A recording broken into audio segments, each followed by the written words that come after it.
जितने भी पत्रकार हैं, विशेषज्ञ हैं, राजनेता हैं, किसी को अंदाजा नहीं था, किसी को अंदाजा नहीं है कि इतना लोग वोट दिया कौन है।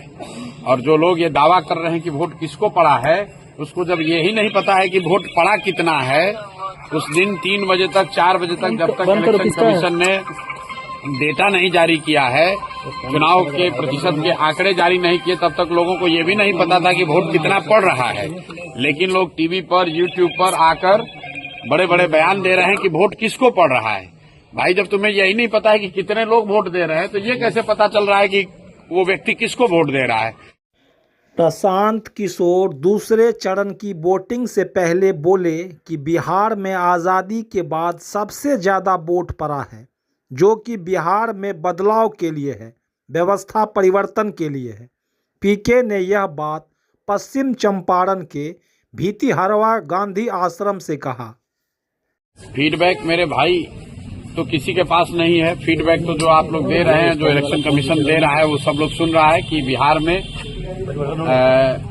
पहली बार आजादी के बाद बिहार के इतिहास में सबसे ज्यादा वोट पड़ा है।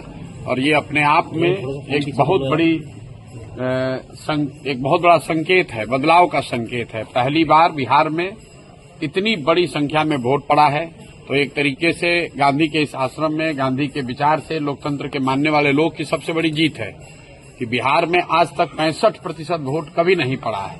तो हम लोग का ऐसा मानना है कि ये 65% वोट बिहार में बदलाव का वोट है। 14 तारीख से बिहार में एक नई व्यवस्था बनाने के लिए वोट है। ये वोट इस बात के लिए है कि बिहार में भी अब बच्चों के लिए पढ़ाई और रोजगार हो, बिहार के बच्चों को भी आगे पलायन न करना पड़े, 10-12 हजार के रोजी रोजगार के लिए घर परिवार, बिहार गांव छोड़कर बाहर नहीं जाना पड़े, बिहार में भ्रष्टाचार खत्म हो। और इसीलिए लोग इतनी बड़ी संख्या में आकर वोट दिए हैं। जितने भी पत्रकार हैं, विशेषज्ञ हैं, राजनेता हैं, किसी को अंदाजा नहीं था, किसी को अंदाजा नहीं है कि इतना लोग वोट दिया कौन है। और जो लोग ये दावा कर रहे हैं कि वोट किसको पड़ा है, उसको जब यही नहीं पता है कि वोट पड़ा कितना है, उस दिन 3 बजे तक 4 बजे तक जब तक इलेक्शन कमीशन ने डेटा नहीं जारी किया है, चुनाव के प्रतिशत के आंकड़े जारी नहीं किए, तब तक लोगों को ये भी नहीं पता था कि वोट कितना पड़ रहा है। लेकिन लोग टीवी पर, यूट्यूब पर आकर बड़े बड़े बयान दे रहे हैं कि वोट किसको पड़ रहा है। भाई, जब तुम्हें यही नहीं पता है कि कितने लोग वोट दे रहे हैं, तो ये कैसे पता चल रहा है कि वो व्यक्ति किसको वोट दे रहा है।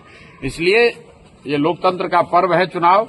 14 तारीख को परिणाम आने दीजिए, आपको दिखेगा बिहार में देश का राजनीतिक इतिहास लिखा जाता हुआ दिखेगा।